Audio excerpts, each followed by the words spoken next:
Hey everybody, Pastor Drew from Hickson United Methodist Church. Just excited to be able to join you today for our Wonder of God Wednesday. We've been reading through the Bible together, as you know, and we've been reading through the prophet Isaiah. And the prophet Isaiah has a lot of really heavy stuff to it.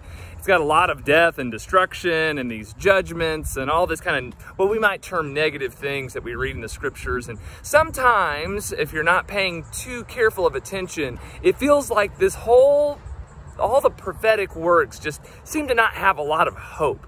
But the truth of the matter is there is a lot of hope in the prophets' writings and ideas and teachings, and especially today, as we conclude our time together in the prophet Isaiah, we hear in the last couple chapters this beautiful picture of hope that we hear about from the prophet Isaiah. It actually reminds me a little bit of the last couple chapters of Revelation. So what I'd like to do is sometimes in our devotions we like to explain what's happening. We like to give stories and details and illustrations, but today I just want to read a part of the prophet Isaiah and let these words encourage and bless you. Listen now to prophet Isaiah chapter 65, beginning in the 17th verse.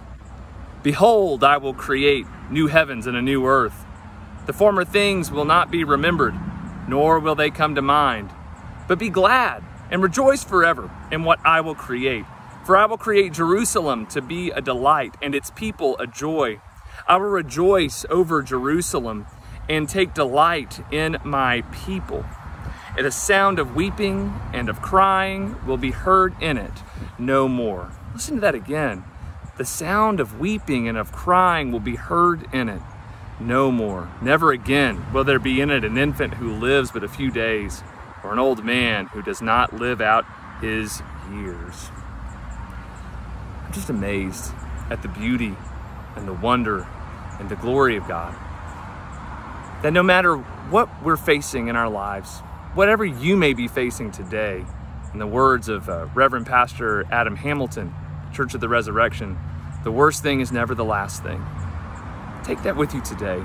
The hope that there is a new heaven and a new earth in our horizon. There is a promise of a better future, that there is a time where there will be no more crying and no more pain, no more weeping, no more things that bring pain and destruction and death, but that Christ has overcome death itself and has given us life and life eternal. May God bless you this Wednesday.